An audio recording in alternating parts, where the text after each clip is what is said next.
Welcome everyone to another episode of Cosmos with Cosmos, a special Halloween episode. As always, I'm Liz. And I'm Zombie Fat Mike. Zombie Fat Mike. And on this episode, it is 1001 ways that space can kill you. Well, just the universe. Just yeah, the universe well, is trying to kill you. Space is the universe, if you know. So, will there be 1001 ways? Most likely not. But we will talk about a few of them, various ways that that you can die in space, because it's a hostile environment, not necessarily meant for humans to be hanging out in. No, zombie or not. It's a wonder that we are even here. Oh yeah, yeah. Yes. That we made it this far. But first, we got our drinks this Hallows Eve. What are you drinking? I forgot what I was calling it. Yes. Heat, Death, and Decay. Because I'm decaying. I'm always just decaying right here in front of everybody. I got pieces of skin that are just kind of flopping off. But it's a little... It's looking infected. Yours is looking infected, too. I see someone about that, too. Yeah. But anyway, so, Heat, Death, and Decay. Nice. And what is in your Heat, Death, and Decay? Well, I decided I would try something different. I mean, obviously it is in a Moscow Mule cup that you can see there. But instead of vodka, I'm using cinnamon whiskey. Oh. And we're going to see how that goes. It's a little spicy. It's definitely spicy. A little spicy? Well, you got to add up the flavor, because you're dead. Your taste buds, I'm sure, are not... No, they're not anymore. They only have, it's really just like that brains and all. Yeah. Intestines, those really... Yeah, really the brains. Really the brains. Yeah. You're going to try a classic zombie with the brains? Yeah, I'm going to do a classic zombie. Okay. I'm going to be a slow, shuffling zombie, not one of these World War Z zombies that are faster than zombies. anything. That shit is terrifying. Yeah. What are you drinking? I'm drinking Carnage. Just plain Carnage. Just Carnage. Which is just a cinnamon whiskey and some cranberry juice. As always, we have some rules on our episode. So if we make any Star Wars reference, Lord of the Rings references, take a drink. And also if our zombie dogs start barking at... whatever the hell they're gonna bark at, take a drink at all as well. There'd be a little people in costumes walking past her. All right. Of course, follow us on all the things. Twitter at Drinking Cosmos. Everything else, Cosmos with Cosmos. Your tongue fall out? You okay? Well, you got it. All right. Let's get started with this thing. Let's get started. I guess we don't really have a particular order for how we're doing things here. It was a stream of consciousness. I guess maybe we should have alphabetized it, but... Well, it was just a stream of consciousness when we were writing them down. The universe is chaos. It really is. So, hence, this is going to be chaos. Like it always is. Like it always is. It's how we roll. It's never any different. No. All right, let's get into some of these things. All right, so the universe, we live in it on this nice planet that has this nice protective bubble of atmosphere that surrounds us, keeps us nice and temperate, and allows us to breathe, and we can go on with our merry lives, doing our thing. And everything. Making podcasts. Drinking. Celebrating weird holidays where we dress up in costumes and then just go beg strangers for candy. Or if we are those strangers, we just buy a shit ton of candy and eat it all. We buy the candy in the hopes that really no kids come by. So we could just eat. So we have an excuse to eat a shit ton of candy as adults. I mean, this year we bought like 3 bags of candy, and then we're like, it's not enough. We're gonna go buy like 3 more. You never know. You don't want to run out. But outside of our Earth, and there's plenty of shit that can kill us on our Earth, by the way, which we'll talk about some of that shit. But outside of our Earth, it's a hostile territory. I mean, first of all, space is fucking cold. Is that on the list? Space is cold? Well, I have cold and hot. Space is freezing. What's the temperature of space? It's like what? 3 degrees. But Kelvin? Zero. No, it's 3 degrees above absolute zero, roughly 2.5 degrees above. But that also depends on where you're at. I mean, if you're close to the sun, it's warmer. Well, yeah, because the sun's going to be a big, fiery, hot ball of death. But if we are out away from everything, it's right around a couple degrees above absolute zero. Pretty cold. So chilly. Probably your warmest jacket is not gonna help you. Nope. So space is cold. Oh! Yeah, take a drink. Already. Wow. Do you have the button? Yes, let me do my job properly. They don't ever. I don't know if you guys. That much. I know. I don't know if you guys could hear that, but someone's probably walking by because, Oh, good girl. Space is a Katy Perry song. I'm not familiar, Jack, as you can see. Katy Perry's not really my wheelhouse. No. Now, if it was a NoFX song or Pennywise, yeah, I would know about it. But you know where you can't hear Katy Perry? In space. Because it's a vacuum. So you can't hear anything. No. In it. Sound doesn't translate. So also with space, not only is it cold, no air. So you can't breathe in it. And it's a vacuum. And so what happens to your body when if you're an astronaut, and you somehow get jettisoned from your spacecraft, and your astronaut suit comes off, or your helmet breaks, or whatever, what happens to you? Well, first of all the air gets sucked out of you. It's going to be pulled right out of you. One of. Would you deflate? What? No, because you still have bones, and so they're going to hold your shape. Do you just get? Yeah, and so there's a movie called Mission to Mars, which actually did it really well. Oh, okay. And so the air gets pulled out of you. Your lungs deflate. Do you see it? Could you see the air? Yeah. It's gonna because you have a lot of water vapor in your breath, and so that's gonna instantly condense once it comes out. And so that's really what you're seeing. Is you're seeing the ice particles that form. And then, unlike what is shown in, what's that movie with Arnold Schwarzenegger? Total Recall. Yeah, with the three boobed lady. Yeah, the three boobs lady. You are not gonna have your eyeballs just jettison out of your body. Darn. Well, darn for us watching, but good for the person that's experiencing it. But you basically your body's gonna pretty much instantly freeze. How long is it gonna take you to basically die, or to be aware? How long are you conscious during this process of dying in space? Well, the thing is, your heart's still going to be beating, so your brain is still getting blood. It's not going to get oxygenated blood. Yeah. And so I'm thinking you're probably going to be conscious for it for a little bit. You're going to be aware that shit's happening. You're dead. And I would say it would be painful. It would be a painful way to go, but I'm sure your brain is shock. hey, we're just going to flood you with some shit. Flood you with endorphins and dopamine and adrenaline. Just kind of. So. All the natural good drugs, your chemicals, your brain stores, and just. So I would say you're probably aware of it, but I'm no biologist, so I couldn't tell you for sure. Yeah. But I would say you're probably aware that it's happening. So. Just space itself, just being in it, deadly. Yeah. But we're not in space, right? We're on Earth.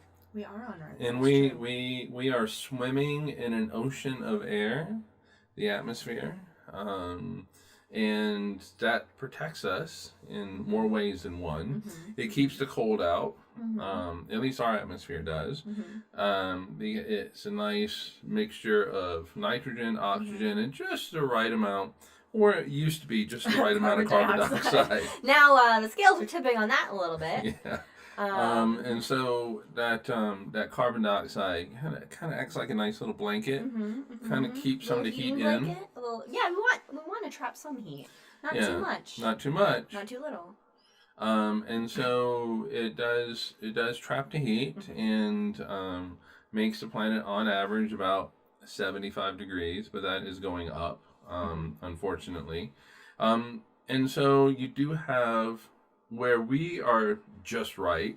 Mm-hmm. You do have planets, and I believe we talked about this last time. Venus. Yes. Venus is not just right. Venus is not. And Maybe it was in the past. Possibly. Possibly. Yeah. But now, not so much. Not so much. It has a very thick atmosphere of carbon dioxide. It's hot. And that's a very thick blanket. And you know, in wintertime, if you have a really thick blanket, it's going to make you really, might be too hot. Yeah, you know what? I've been getting a little bit too hot, actually, recently. You know, because I got like a Venus kind of atmosphere situation happening. I got a thick blanket, but then I also got like the warmth of like the cat and Leia, and it's just been, I'm just like, Leia's going to feel great in January. Yeah. But not so in fact, speaking of getting too hot, I can't. I wasn't sure how long I was gonna last with the jacket on. I'm gonna keep going. I'm gonna keep going. I'm gonna see how far I can get. Ooh, hold on, my neck was sticking together. All right, there we go. I'm gonna see how far I can get with this. But anyway, so Venus's atmosphere is 90 times thicker than the Earth's atmosphere. Traps the heat, makes fun at 900 degrees. And so very hot. Yeah, very hot, very deadly. So don't visit How long Venus. can you cook a pizza on Venus? You can cook a large pizza on Venus in 9 seconds. 9 seconds. 9 seconds. So that's about how long it would take to cook you on Venus as well. Yeah. And then crushing pressure and all that. But again, we've talked about Venus ad nauseum on this show. So let's expand out into just the wide areas of space, what is out there in the universe that is not so friendly for us. Yeah, that's right. I've arrived at the zombie gun show. Where's the gun show? It's that way. Is it this way? It's that way. Or is it this way? It's right there. Oh, dear God. All right, that's the show, everybody. Thanks for joining us. We'll see you again next time. Universe is trying to kill you. That's all you need to know. All right. Out in space. One, I would say, maybe some of our favorite deadly objects. Black holes. Black holes, love them. Black holes. So, Favorite. Black holes, in a nutshell, of course, for those of you who may not be familiar with black holes, they are essentially dead really big stars that have gone supernova but had so much gravity that they kept collapsing down until they were nothing more than a single mathematical point, but that gravity still remained. Yeah, we call that mathematical point a singularity. Singularity, yes. And so the closest black hole to us is 1,500 light years away in the constellation of Monoceros or Monoceros, the unicorn. The unicorn. Which is actually up now in our, well, it's rising in the morning, but in the winter it'll be up in the earlier, more evening hours, hanging out in between the big and little dogs, Canis Major and Canis Minor. It's a dim constellation, so a Google Sky Maps or something that you can use with your phone can help you spot it. And it's this black hole in Monoceros is 3 solar masses, so it's 3 times the mass of our sun, which is really not that. Yeah, it's not that small. massive So for a not black only is this hole. one of the, not only is it closest to us that we know of right now, it's actually one of the smallest that we know of as well. Yeah, but it can still kill you. It can still kill you, yes, indeed. And by the way, the black hole itself is called, nicknamed the unicorn. Oh, it's nicknamed the unicorn. It's black nicknamed hole? the unicorn as well. I love that. Because it's in the unicorn, so they nicknamed it the unicorn. Here's what I love about black holes, and how they kill you. Oh, no, this is really great. So for us to talk about, yes, not to experience. Not to experience, of course. But you get close to a black hole. Okay, so you're getting close to a black hole. Something happens, and you're heading to a black hole. So you're heading to the black hole. We'll be nice, and you're heading into the black hole feet first. All right, You're gonna find out this really isn't nice in the end. But go ahead. Okay. Well, that your feet are going to feel the gravity of the black hole before your head does.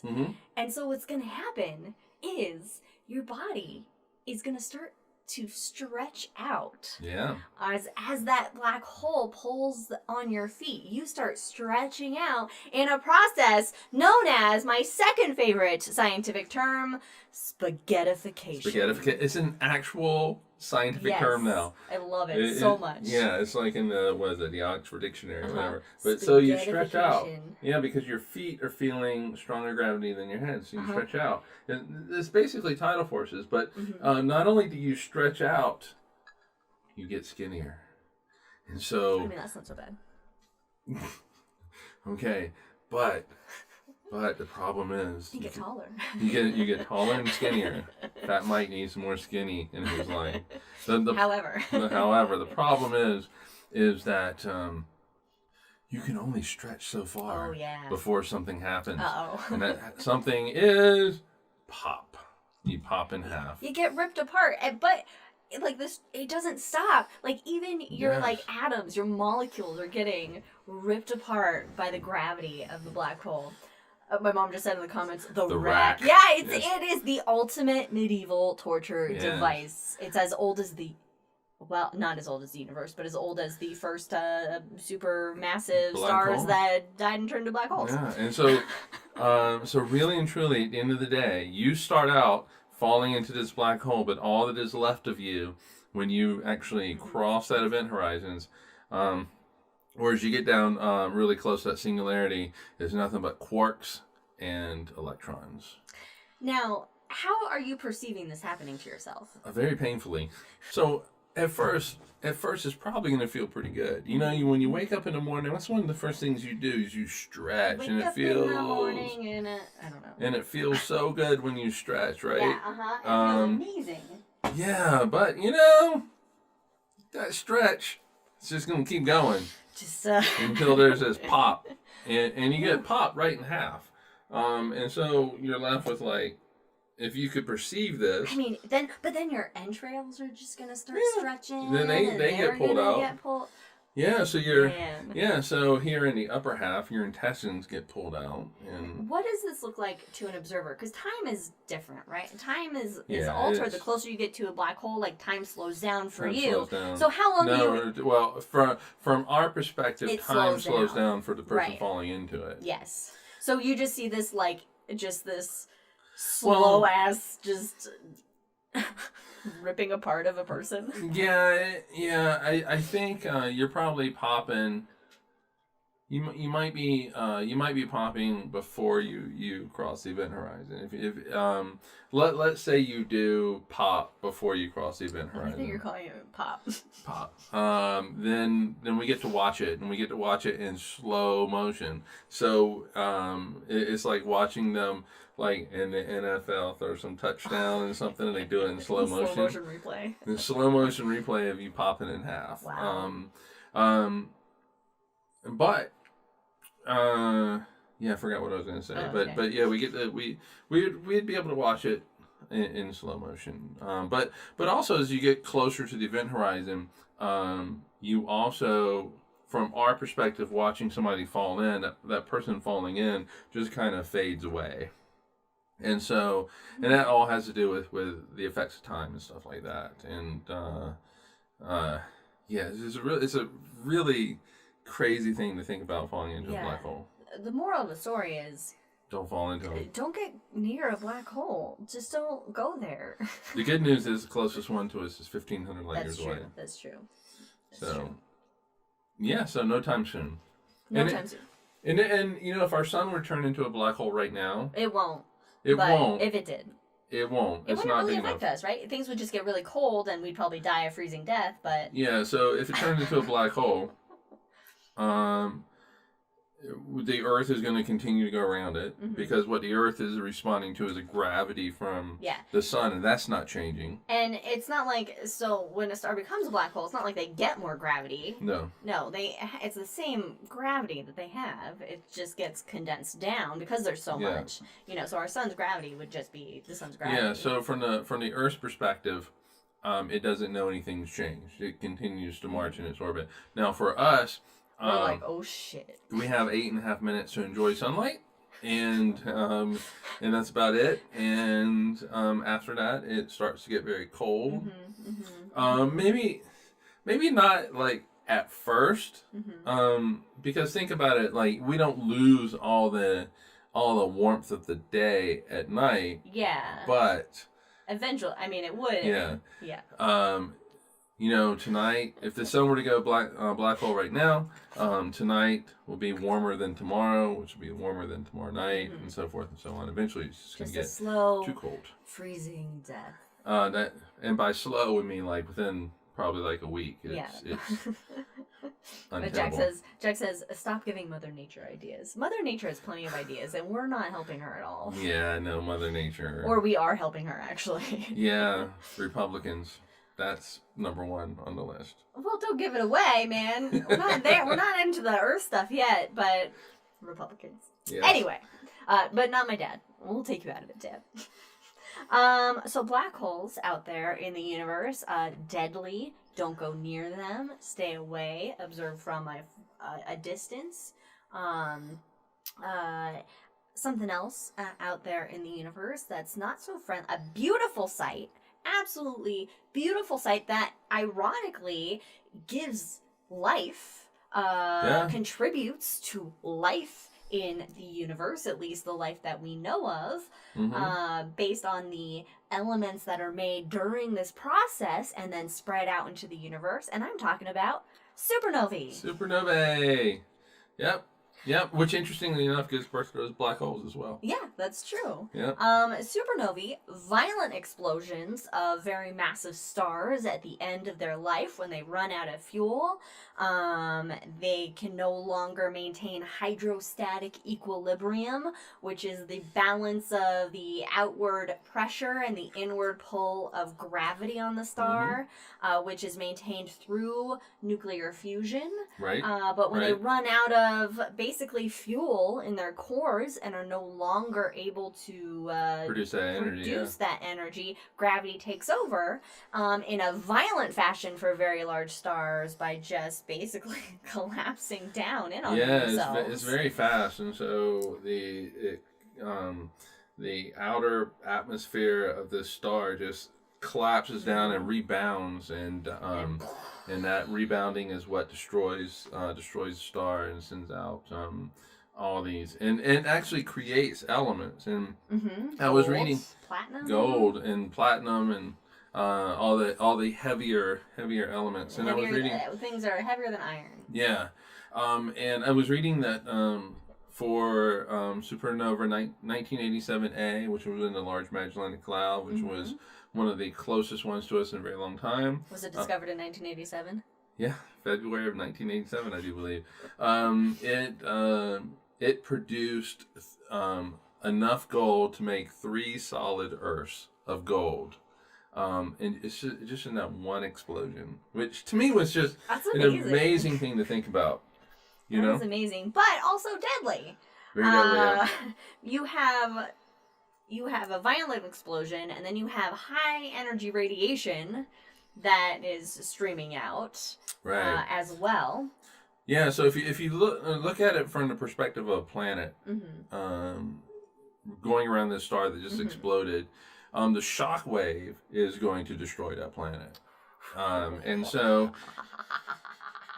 our sun can never, it's not big enough to produce a supernova. So it will never, it'll do something else. It'll have a quiet death that'll destroy us, but we'll get there. We'll get there. Yeah, but that, so there will be no shock wave that destroys the Earth like what would happen with a supernova explosion. But it can still affect life here on Earth, and if you have, and the minimum safe distance for a supernova to happen is, and actually have us to survive it, is about 50 to 100 light years away. Okay. So relatively close. Yeah, that's pretty close. It's pretty close. The good news is that there are no Type 2 supernovae, and these are the Type 2 supernovae. These are the boomies. These are the ones where a star collapses down, like Liz was talking about, and destroys itself. There's none of those within 50 light years. Okay, so we're good where we're at. Yes. However, there's Type 1 supernovae, and there are quite a few of those that are potentially near us. But let's just talk about, let's say, go ahead. No. I was just going to say, if you had a supernova go off that was 30 light years away, so really close to us. Okay. All right. What's going to happen? How are we dying? All right. Well, ready. It's first of all, it's going to, a lot of neutrinos are going to be created in this. Good news is neutrinos, they're fly right through you. Right? Pretty much, yes. Those are the only safe things in the universe, right? Yeah, pretty much. Trillions of them are going through you right now as we speak. And not even touching anything. And so, not interacting with you at all. And it's basically the only thing in the universe not actively trying to kill you. Yay, neutrinos! Need more of them.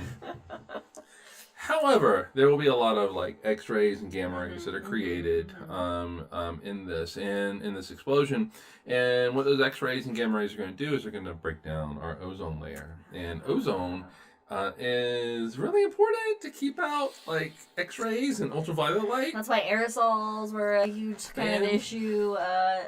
Yeah, and so we definitely want to keep our ozone layer. Yeah. But not only will it break that down, giving us all skin cancer and stuff, it will actually ionize the nitrogen and oxygen in our atmosphere, which is predominantly what our atmosphere is. And what we need to breathe. Yes, and so basically our atmosphere is going to become this like nitrous oxide smog type thing, and so not a good thing. But again, the good news is there aren't really any... No threat. No immediate threat. And the frequency for supernovae to occur are... This is one of Brandon's favorite things. Right. I will say what frequency is for the Milky Way, okay, and then I'll let you say... I'll say Brandon's favorite thing? I'll let you say Brandon's thing. Okay. The frequency for a... it felt like, what happened? Oh, you lost it. I was like, something moved. I saw something move. I was like, what I got a little scared for a second. I was like, what just moved in the background? It's my pillow. I was actually looking for Smeagol. Smeagol's on the other side. So, Oh, Smeegs, what are you getting up to? Yeah. So for a supernova going off in the Milky Way, it happens about once every 50 years. But in the universe, a supernova happens every fucking second. One now. One now. One now. It was one now. One now. It was one now. One now. How amazing is that? Luckily, and amazingly, we're not near the ones that can destroy us, which is pretty lucky. Yeah. Now, Kim, I realize that this is not next on the list, but I think we should talk about what will happen with our sun. Okay. So our sun's not going to go. Yeah, the studio is haunted. Meaning our house is haunted, Jack. Yes. Oh God. Zombies, ghosts, we all. But anyway, so our sun is not big enough. It doesn't have enough mass to create any supernova explosion. No. However, our sun will create what's called a planetary nebula, which are incredibly beautiful to look at. All dead stars are beautiful. Well, that is true. And so if you wanted to look up an example of what our sun will look like at the end of its days, look up, say, like the Ring Nebula, Cat's Eye, Helix Nebula. Just to do a quick Google search of those, and that's what our sun is pretty much going to look like. So in order to create these planetary nebulae, which have nothing to do with planets, by the way, the star has to kind of fluff off its outer atmosphere. And which means that outer atmosphere has to go somewhere, and it's going to wash over the Earth. And if we still have an atmosphere at that point, which we probably won't, but if we do, it's just going to strip it off. And that my safety blanket. Yes, and without that safety blanket, this hot ionized plasma is just going to wash over the surface of the Earth and just kill us. The ultimate sunburn. It is. It is. And you know, the sun gives us life. The sun is responsible. And it also takes it away. For us being here, but it's ultimately going to take it away from us. So, happy dreams, everybody. That will occur in about, it'll start the process of its death in about 2 billion years from now. Yeah, maybe a little longer, but roughly. So I mean, we have time, but at our rate of advancement in space exploration, we should probably, pick up the pace a little bit to get out of Dodge, which means out of the solar system. Ultimately, yes. If humanity wants to survive, it has to leave. If humanity wants to survive, first of all, we have to start looking at at life bigger than ourselves. We have to look beyond what we see in the mirror. Exactly. We're eventually going to have to leave the solar system. We can't just go to Pluto and just hang out. No, it's an adorable cold ball of ice. Yeah, and eventually we have to leave. Mm-hmm. And that is if we want humanity to survive. The problem is I don't think humanity wants humanity to survive. Because we're doing everything that we possibly can to just kill ourselves. We're in our own way, but we'll get into humanity. That's our biggest stress. All right, so we got space is cold, vacuum of space, there's no air. We got it's hot depending where you are. If you're near a star or some shit, stars go boom. Stars go boom, supernova. Stars also go boom, and then they go spaghettify you in black holes. All right, so let's since we're on the sun, actually, let's go to the solar wind, because recently in the news, the sun just had an X1 class solar flare, which is basically this huge explosion on the surface, I say in quotes, because there's no surface, this is plasma, you can't walk on it. Yeah. This huge solar flare, that is coming in our direction, which is going to lead to some beautiful aurora or northern lights. And southern lights as well. And southern lights, which will actually come down, at least for the northern lights where we are, they'll be a little bit lower in latitude than normal. Right. So places that normally wouldn't see aurora may be able to see the aurora, depending if they have clear skies or not. We won't. We got cloudy skies, and I think we might be a little bit too low, but I'm not sure.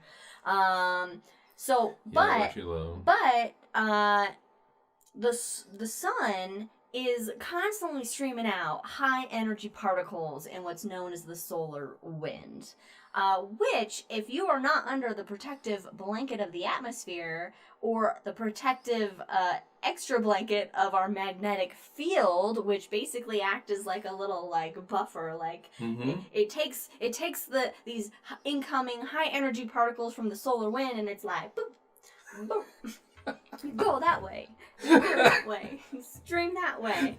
It kind of acts as this sort of boop, boop. Go that way. It acts as this nice shield and this nice barrier. Mm-hmm. But if you are outside of that solar wind is incredibly deadly and will just destroy you immediately. Yeah. Well, not immediately. No. Well, I mean, I like to say immediately for everything. Yeah, that's true.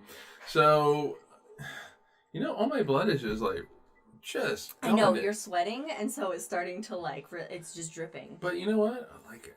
I mean, you're dead, so you really shouldn't actively be bleeding. So I guess a part of you still lives. Still lives, yes. You have a little bit of heart left inside of you, pumping away. It's what the doctors put in. There we go. Yeah, so the solar wind, like Liz said, it's these high energy charged particles. Mm-hmm. So you're talking about protons, electrons, alpha particles, which would be helium nuclei, and those go cruising out in space really fast at high velocity, going out there. The problem is that it runs into your DNA. Oh, it fucks that shit up. So it hits your DNA, and it can rewrite your DNA, and that usually leads to cancer eventually, and that's how it kills you. Do you get superpowers? A member of the Fellowship who is not present would like to know. Yeah, you do actually. You get superpowers. That's actually, that's a Fantastic superhero. Four, right? Isn't it Fantastic Four who got? I don't know if Fantastic Four were. They've done that. I was gonna say, is that a superhero they haven't done yet? The Fantastic Four they were in space. And I can't remember how they got rays, the. Well, that might be gamma rays. Well, that was which the Hulk. Is not solar wind. The Hulk was gamma rays. Yeah, so it doesn't necessarily pose a threat for us here on Earth yet. If we were to lose our magnetic field, then if we lose our magnetic field, then that solar wind strips off our atmosphere, much like it did for Mars, and then it kills us. So really, Really, maybe the main, one of the main saviors of us is our convecting molten core. Yes. Because that's what generates our magnetic field. So if the Yes. planet, which the Earth, given time, would eventually cool down enough to where that core would solidify, much like say Mercury's or Mars's. Mars, yes. Maybe Venus's. Well, Venus is roughly the same size, so its core should be still pretty good. But maybe. I mean, our Venus is the same size as Earth, roughly. But not necessarily the same. But our core is, I believe our core is larger, and that is because of the impact it created our moon. Oh, okay. So, thankfully, we can thank our moon for quite a few different things. We can thank our moon for stirring up those tidal pools that eventually led to, life. Little cell division. Yep. And so eventually life here on Earth. And all of that. It also, in its creation, made our core bigger, and it takes longer for it to cool down. Brandon has a good question. Will it cool down before the sun gets us? I want to say no, but I actually don't. I think it does. No, it does cool down. So maybe we don't even have until the sun turns into a red giant. We don't even have a few billion years. No. Wow, I don't actually know how long it will take for the Earth's core to cool down enough to lose our magnetic fields. Well, I mean, first of all, I mean it's cooling down just from the core actually touching to the part of the Earth above it. Mm-hmm. It's not the mantle. I can't remember what it's called. The crust, and maybe it's the mantle. It's the mantle. And so it what are the layers of the Earth, everybody? It transfers some of that heat there, right? Yeah. So, but also volcanoes. Okay, so the Earth is leaking core through volcanoes, which I mean, yeah, basically, sort of, yeah. Yeah, and so it's leaking heat. Yes. And that's a way for heat to dissipate. Mm-hmm. Also earthquakes. I mean earthquakes they produce heat in this shifting of the plates and stuff like that. The friction of the plates, slipping against each other and so forth. And so all of this contributes the Earth just radiating out energy anyway to space. Yeah. And so it's not like we're gonna cool down that core next week. Mm-hmm. It's gonna be a very long time, billions of years. But or apparently probably 42 days. Probably, as Brandon says. It's probably 42 days. It's always 42. It's always 42. So okay. Volcanoes, the popped pimples of the Earth. Actually, that's pretty good. It's a good analogy. Alright, so we got solar wind. Once we lose our magnetic field, that can destroy us. Or if we leave beyond the magnetic field, we gotta watch out for the solar wind. That's something else that could kill you in space. Let's just talk about just the chaos of our solar system in general. Like more immediate issues. Some immediate issues, ways space can kill you. Comets and asteroids. Which are comets and asteroids. Yeah, so the solar system formed out of this large cloud of gas and dust that was rotating and collapsing down, and at the center of this cloud of gas and dust stuff started to get so compacted and squished together. It started heating up and heating up and heating up before boom, nuclear fusion begins and a star is born. Not Lady Gaga. Or Chris Christopherson and whoever played next to him back in the fucking 70s. Original yeah, in the original one. I don't know the original one. Anyway, and so you have the sun that ignited, but then you had all this other debris out there, and anything that was super small and still dust and whatever was swept out and blown out of the solar system, and the larger stuff remained. So the planets and also asteroids and comets that are just orbiting around there. But asteroids and comets, they don't necessarily have the same orbits that are nice and in the same plane as the planets are, and they degenerate over time. And so you can have asteroids and comets that end up making their way towards us. Well, yeah. I mean, the thing about comets and asteroids is that they are smaller. Yes, and please add the physics in, because I don't know what I'm talking about. What did we say my name was? Oh, Punky Physics Man. Punky Physics Man. All right. Punky Physics Man. Told you we were going to forget. Anyway, they're smaller. They are more prone to be affected by the gravitational pull of planets like Earth and Jupiter. Mm-hmm. Jupiter affects a lot of... But Jupiter also is our savior. Jupiter actually protects us from a lot of asteroids that think they're going to come our way, but then they hit Jupiter's gravity, and Jupiter's like, no, get out of here. Redirects it. Yeah, either you're going to go this way. Kicks a lot of them out, but... it elbows them out. Elbows them out. Here. Or nudges them in different directions. Yeah. But there are a lot of near-Earth asteroids that we have to be... NEOs. A's. Near-Earth NEAs, but near-Earth objects? Oh, yeah, it is NEOs. Yeah, it's NEOs. Yeah, NEOs. I was right. You were right. But probably the most famous asteroid to impact the Earth happened 66 million years ago. And it was an asteroid about 6 miles across. That's it, about 6 miles across. Impacted down in the Yucatan. Really just wanted to go down to, the Caribbean, have a good time. Chicxulub. I can't even say it, so thank you. It created a crater 93 miles across. I was going to say 93 million. That would be... Wrong scale. It's about 100 miles across. And creates this ring of mountains pretty much instantly. I mean, think about that. Mountains being created in a moment. To be fly out on a wall that can't be affected. Right. And so all of this ejecta goes up.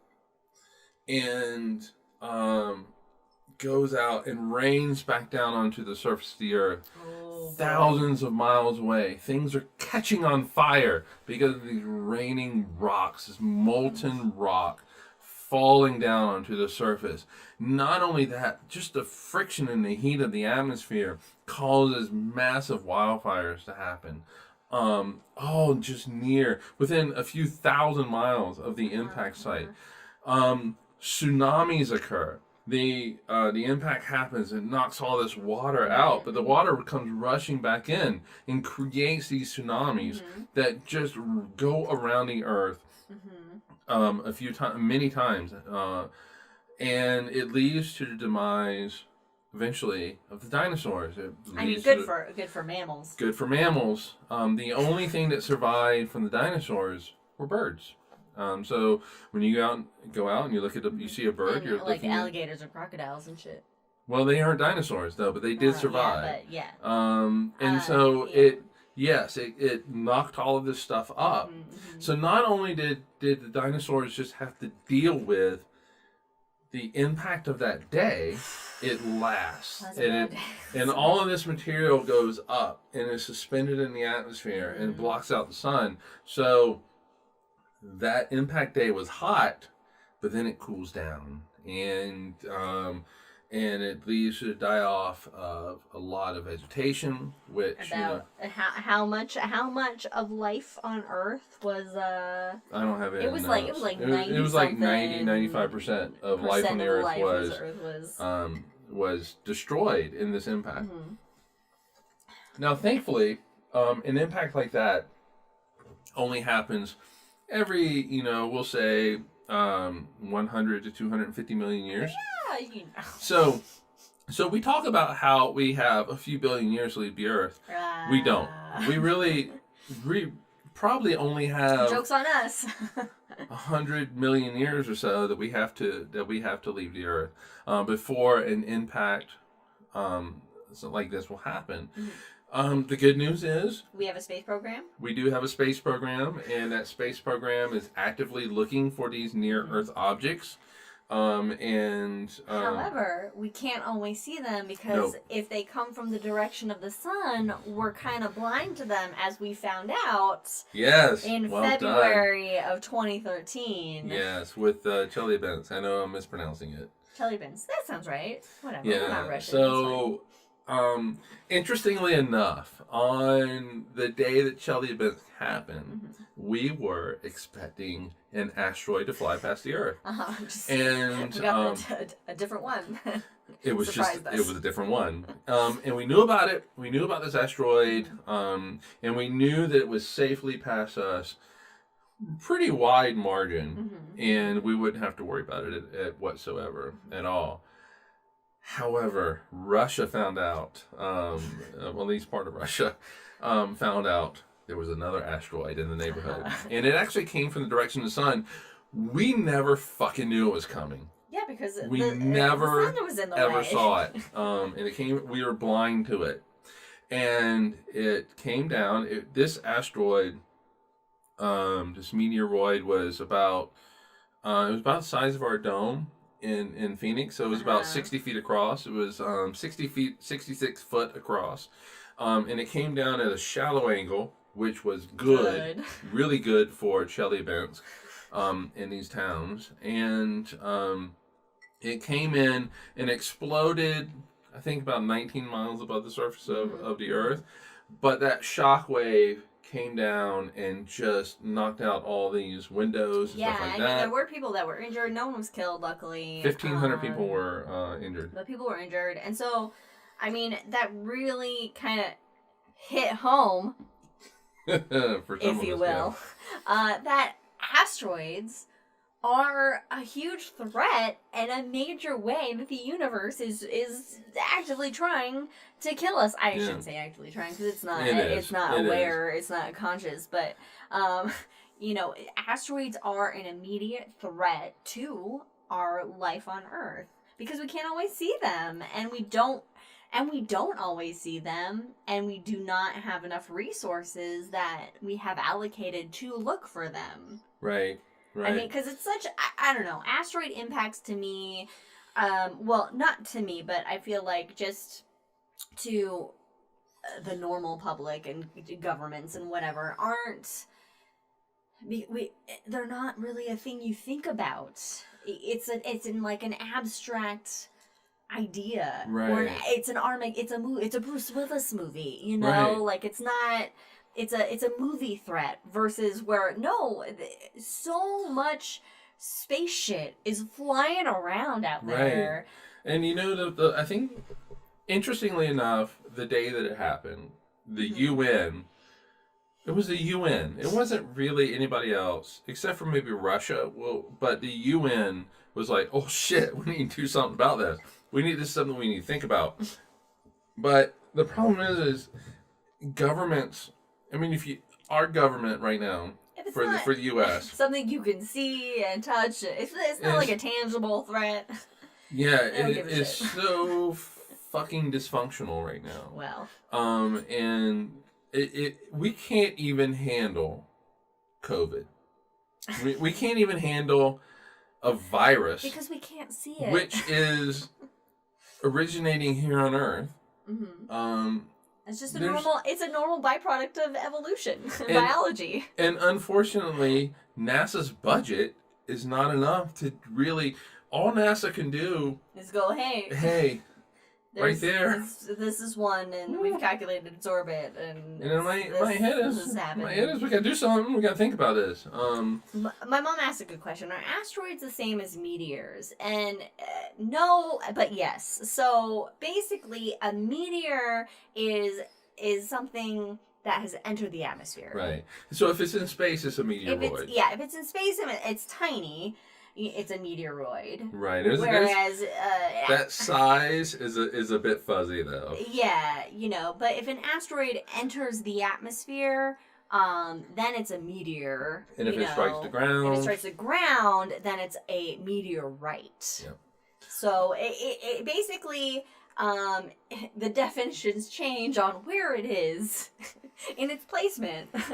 Yeah, and in relation to the Earth. And I would say that this is 66 feet across. Definitely an asteroid. Well, I would say it's probably really close to that border, and say it might be. I mean, I think of meteoroids as like grains of sand. Almost. I got you. Like I can they're see like that. meteoroids are just really tiny, like pebbles in space, basically. Right. Like really tiny things. Yeah, the Whereas thing asteroids is like, oh, this is like a rock. Yeah, what killed the dinosaurs is considered an asteroid. It's definitely an asteroid. But I don't think that there's necessarily a really good definition as the boundary between when a meteoroid becomes an asteroid.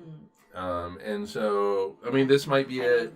Tunguska might be kind of on that boundary as well. So Tunguska was a comet impact. So a comet versus an asteroid. An asteroid's a rocky body. A comet is more of a dirty snowball. An actual scientific term. No, it's not really, but it's a dirty snowball. It's an icy object versus rocky in space. And oh, you're right. We are always hearing about meteor showers, whereas meteor showers are generally, not always, but generally caused when we pass through the tail of a comet. Comets, because they're icy, as they orbit and they get closer to the sun, that material on their surface sublimates, so it becomes more gaseous and it forms these tails. You have a dust tail and an ion tail, generally for a comet. A tail of... I was going to make like a... the tail of two comets? Two tails of a comet. Okay, there you go. There you go. That's what I was saying. Well done. Okay.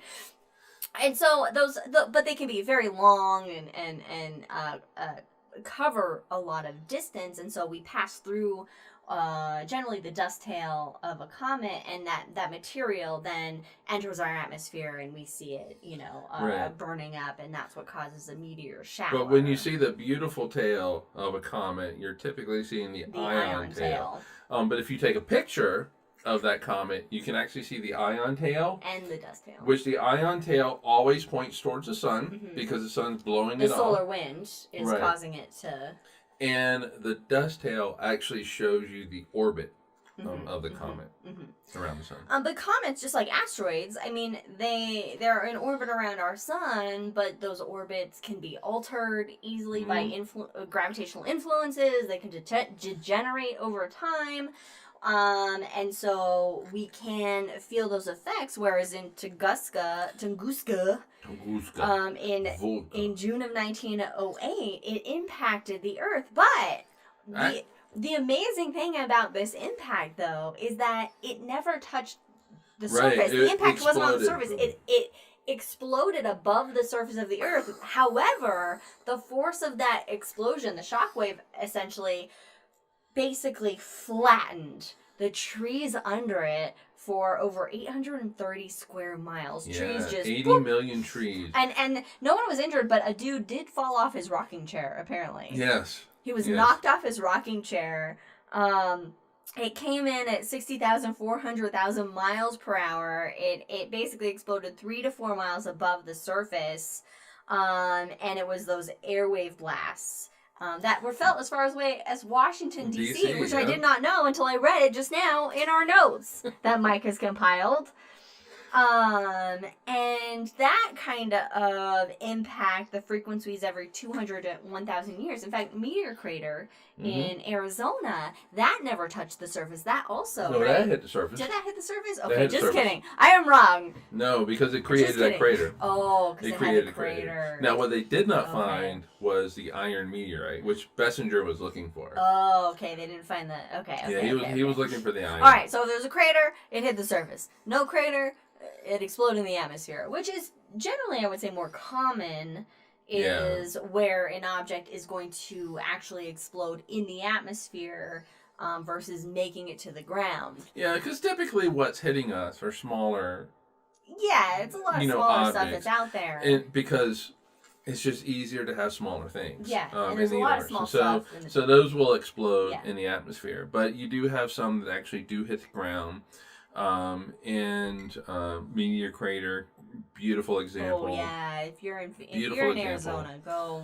It's what, like 45 minutes just east of Flagstaff, and it's just beautiful to look at. But Tunguska, 80 million trees were flattened, Just- and they just all point flattened. towards basically the epicenter of the explosion. Yeah, so you can actually look like if that this ring of trees just flattened. And look, I mean, this stuff happens. Yeah. It has happened. Tunguska was only 113 years ago, roughly. It's going to happen again. It is really lucky, I would say, that the most things we encounter are smaller and will explode in the atmosphere, so we don't feel the effects necessarily.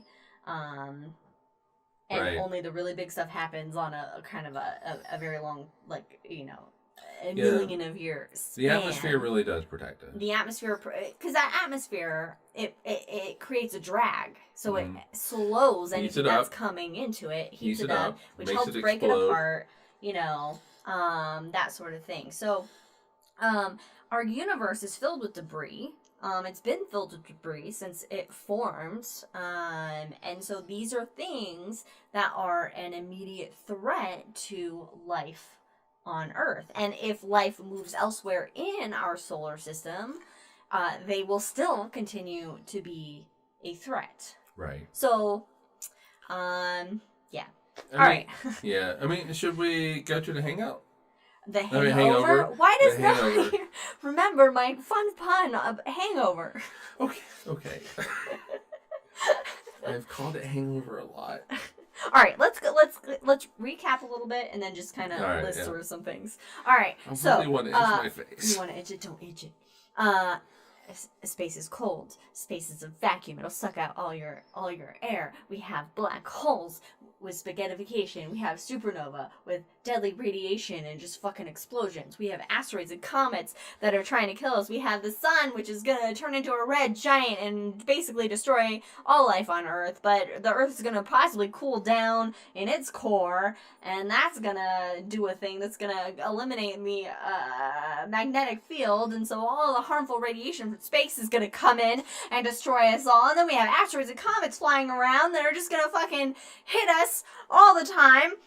We have gamma rays. We have crushing atmosphere. We have no atmosphere. We have planetary nebulae, which is what our sun's going to do. It's cold. It's hot. Cosmic rays, nuclear fission, solar flares, the heat death of the universe as it expands and everything starts cooling, and you have less star formation and less everything formation. You're giving everything away. And because we're going to the hangover.